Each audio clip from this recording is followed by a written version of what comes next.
name's Donna. I'm 62, and I live with my husband, Charlie, and our 2 dogs on Swans Island, 6 miles off the coast of Maine. We're a community of about 400 year-round residents, and the main occupation on Swans Island is lobster fishing. The health center that I run started in 2007, and it's really important to my community to have this health center operating here. It keeps folks from having to go to the mainland for something as simple as a blood test. It's a trip I've had to make many times myself. In 2013, I started having episodes of abdominal pain. I had a battery of tests, and really it was very difficult to determine what was going on. Then they became more and more frequent.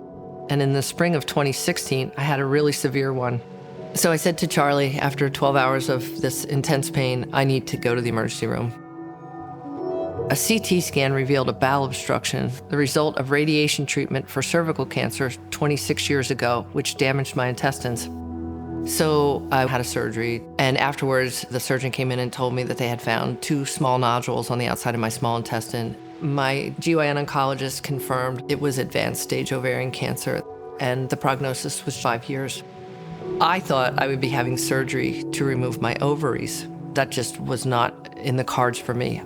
So the course of treatment was chemotherapy every 7 days, once a week, for 18 weeks. I had terrible vomiting. I could barely get out of the bed. I suffered a collapsed lung. I lost all my hair. By the 10th treatment, my feet felt like they were on fire. We delayed treatment for 1 week in the hopes that the neuropathy would improve. I didn't know what to do. If I didn't complete the course of treatment, the 18 treatments, I felt like my odds of surviving were probably much less, and they were already not great. On the 6th day, I was put on the spot, and I just blurted out, "I'm quitting chemo." The decision to stop chemotherapy for me was really a decision around quality of life. I don't care how long I live, I only care how well I live. I've been married to Charlie for 31 years, and I often say Charlie is at his best when I'm at my worst. He's always there to support me, and yet he's also there to give me latitude if I need my independence as well. Charlie will say to me sometimes when he senses that I'm kind of stressed out, he'll go, "You need to go for a ride tomorrow."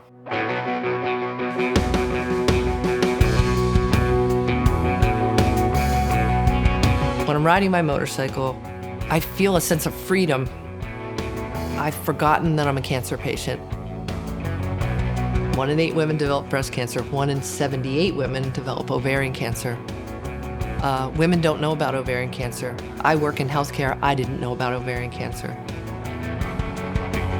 Teal is the color that represents ovarian cancer, just like pink is breast cancer's color. So when I saw a teal and white motorcycle in a showroom in Maine, it gave me an idea. I could use that bike to raise awareness and help women to learn the symptoms of ovarian cancer. If I say something out loud, if I say I'm going to do something, I hate to fail. And so once I committed, I'm going to ride this motorcycle across the country, it had to happen. In September of 2019, September being Ovarian Cancer Awareness Month, I started out on a 6,000-mile journey across the United States. I visited 19 different states, and I handed out 770 ovarian cancer symptom cards. And thanks to the kindness and generosity of so many people, I was able to raise $55,000 for several ovarian cancer nonprofits. When I returned from my Teal on Wheels trip across the country, I had a spread of my ovarian cancer to my chest. I had the tumor surgically removed. After the pathology report came back from that tumor removal, I was restaged as stage 4 ovarian cancer. Only 17% of women with stage 4 ovarian cancer survive more than 5 years. When most people pass away, they leave children and grandchildren, and they have something that survives beyond them. Charlie and I have no children because of my first cancer. And something about writing a book, putting my story down, seemed important to me, as if there would be something left behind when I was gone. It started out to be a book about my cross-country journey, but it also had to be a book about my cancer journey, because one didn't exist without the other. One of the strange things that has happened to me along my journey was when I went for my second opinion out of state, I met a volunteer at the cancer facility whose name was Anne. Anne runs a retreat called Turning the Tide Ovarian Cancer Retreat, and it's held here in my home state of Maine. I attended my 7th retreat this summer. It's probably one of the most important things to me, this group of women that I have bonded with and learned to love and care about. And it's really hard each time one of them is transitioning from palliative care to hospice care to ultimately their death. At first, I feel just a great feeling of sadness for them and for their loss of life. And then I say to myself, what would they want me to do? Would they want me to be stuck in this period of grief for their loss? Or would they want me to live my life as joyously as I can, as a way of honoring them, as a way of carrying them with me? I've been given opportunities to speak publicly, and each time I get an opportunity to do that, it only furthers my mission of raising awareness and educating people about ovarian cancer. Life is full of tough choices, scary situations, unknowns.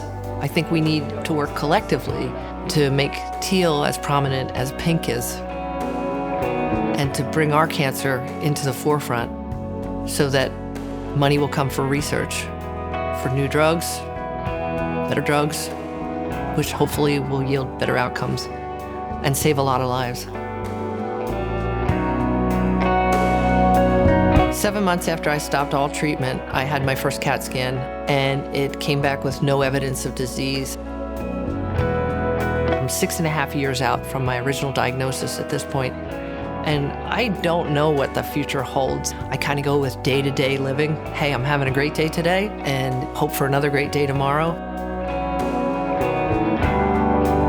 I think I've had a really beautiful life.